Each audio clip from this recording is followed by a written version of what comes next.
Constructivism, a practice for social purpose. First of all, what is constructivism and how did constructivism started? Constructivism, as an artistic philosophy, was started in Russia in 1913 by Vladimir Tatlin, who rejected the idea of autonomous art. Russian constructivism was the last and most influential modern art period to flourish in Russia in the 20th century. Constructivism is all about creating art that serves a purpose and has a practical function, rather than just being something nice to look at. Instead of traditional painting or sculpture, building materials' behavior and testing their qualities, such as those of metal, glass, and wood, were common goals of constructivist art. Materials would determine the form an artwork would take, as opposed to typical art practice where the artist changes the basic materials into something new and maybe even beautiful. They believe in the idea that art should be a useful integral part of society, contributing to the broader goals of community.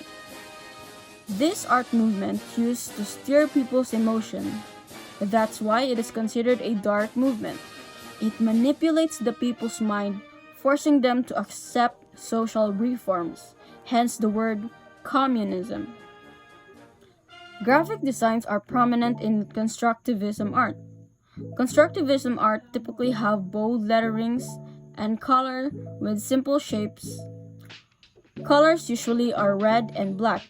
Example artwork of bold letterings and colors are the artwork of Alexander Rodchenko and Varvara Stepanova's famous book poster in 1924, and Beat the Whites with a Red Wage by L. Lissitzky in 1919.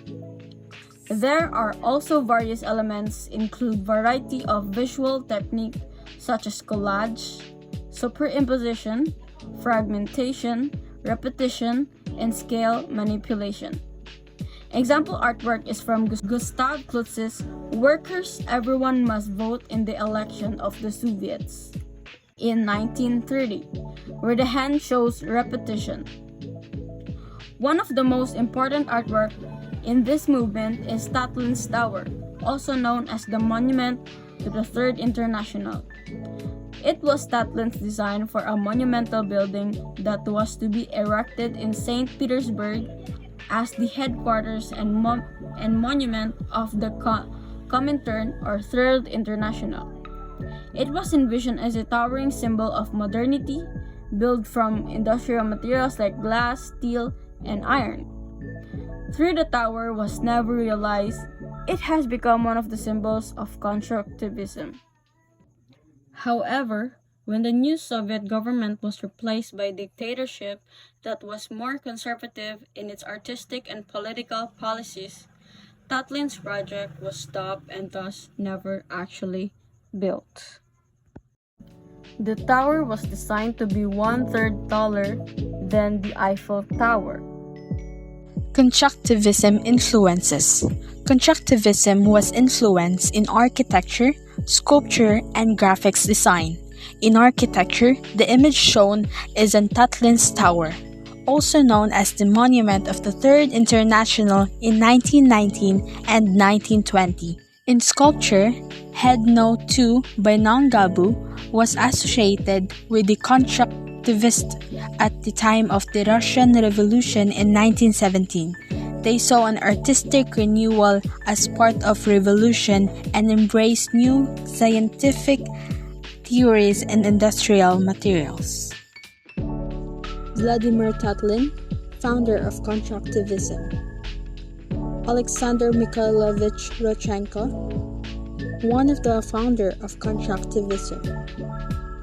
Varvara Stepanova, associated with the Constructivist branch of the Russian avant-garde. Ilya Grigorovich Ashnik, suprematist artist.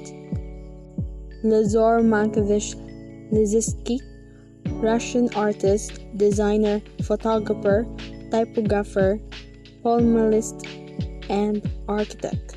Alexandra Exter, Russian and French painter and designer. Lyubov Popova, Russian Soviet avant-garde artist, painter, and designer. And lastly, Alexander Vesnin, Russian Constructivism, who combined his activity as an architect with painting.